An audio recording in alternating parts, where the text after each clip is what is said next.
ಅದೇ ಇತ್ತೀಚಿನ ನಿನ್ನೆನೊಂದು ಡೆವಲಪ್ಮೆಂಟ್ ಆಗಿದೆ. ತುಮಕೂರಿನ ಕುಣಿಗಲ್ನ ಬೆಂಗಳೂರಿನ ಇದಕ್ಕೆ ಬೆಂಗಳೂರು ಗ್ರಾಮಾಂತರಕ್ಕೆ ಸೇರಿಸಬೇಕು ಅನ್ನೋ ಒಂದು ಬೆಂಗಳೂರು ದಕ್ಷಿಣ ಜಿಲ್ಲೆಗೆ ಸೇರಿಸಿ ಕುಣಿಗಲನ್ನ ರಾಮನಗರಕ್ಕೆ ಬೆಂಗಳೂರು ಗ್ರಾಮಾಂತರಕ್ಕೆ ಸೇರಿಸಿ ಅನ್ನೋ ಒಂದು ಪತ್ರ ವ್ಯವಹಾರ ಆಗಿದೆ ಅಂತ ಹೇಳ್ತಿದ್ದಾರೆ. ಅದು ಪತ್ರ ವ್ಯವಹಾರಗಳು ನಡೆದಿರ್ಬೋದು, ಇಲ್ಲ ಅಂತಲ್ಲ. ಏಕೆಂದರೆ ಗೌರ್ಮೆಂಟ್ ಆಫ್ ಇಂಡಿಯಾದಲ್ಲಿ ಸೆನ್ಸಸ್ ಪ್ರಾರಂಭ ಆಗೋದಕ್ಕಿಂತ ಮುಂಚೆ, ಅಂದರೆ ನೆಕ್ಸ್ಟ್ ಇಯರ್ ಜಾನ್ವರಿಗಿಂತ ಮುಂಚೆ ಏನೇ ಪ್ರದೇಶಗಳು ಆಲ್ಟ್ರ್ ಆಗೋದಾದರೆ ಅಷ್ಟರೊಳಗೆ ಆಗಬೇಕಾಗತ್ತೆ. ಹಾಗಾಗಿ ಗ್ರೇಟರ್ ಬ್ಯಾಂಗ್ಳೂರು ಕಾನ್ಸೆಪ್ಟು ಕೂಡ ಇವತ್ತು ಜಾರಿಯಾಗಿರ್ತಕ್ಕಂಥದ್ದು. ಬಹುಶಃ ಇದೆಲ್ಲದು ಚಿಂತನೆಗಳಿದೆ. ಆದರೂ ಎಲ್ಲ ಒಂದು ಕಡೆಗೆ ನಮ್ಮದು ಒಂದು ಬೇಡಿಕೆ ಇದೆ, ನಮ್ಮದು ಕರೆಸ್ಪಾಂಡೆನ್ಸ್ ಶುರುವಾಗಿದೆ. ಸಿರಾ ಒಂದು ಜಿಲ್ಲೆ ಆಗಬೇಕು ಅಂತಕ್ಕಂಥದ್ದು ಕೂಡ ಒತ್ತಾಯ ಇದೆ.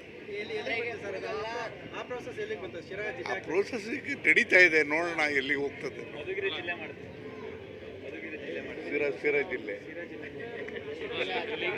ಸಿರಾ ನೋಡಿ, ಕೊರಟಗೆರೆ, ಮಧುಗಿರಿ, ಪಾವಗಡ, ಚಿಕ್ಕನಾಯಕನಹಳ್ಳಿಗೆ ಸೆಂಟರ್ 5 ತಾಲೂಕಿಗೆ ಸೆಂಟರ್ ಅಂತ ಹೇಳಿದ್ರೆ ಸಿರಾ.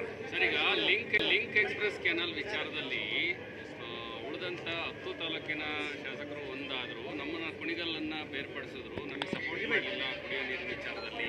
ಯಾರು ಸಪೋರ್ಟ್ ಮಾಡಲಿಲ್ಲ ಅಂತ ಉಳಿದಂತೆ ತುಮಕೂರು ನಗರ, ಗ್ರಾಮಾಂತರ ಎಲ್ಲರೂ ಕೂಡ ನೋಡಿ ನಾನೊಂದು ಹೇಳ್ತೀನಿ, ಕುಡಿಯೋ ನೀರಿನ ವಿಚಾರದಲ್ಲಿ ಯಾವುದೇ ಥರ ಇಲ್ಲ.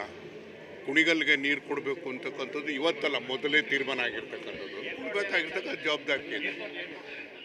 ಅದ್ರ ಬಗ್ಗೆ ನೋಡೋಣ ಆಮೇಲೆ. ತುಂಬ ಫೈಟ್ ಮಾಡಿದ್ರಲ್ಲ.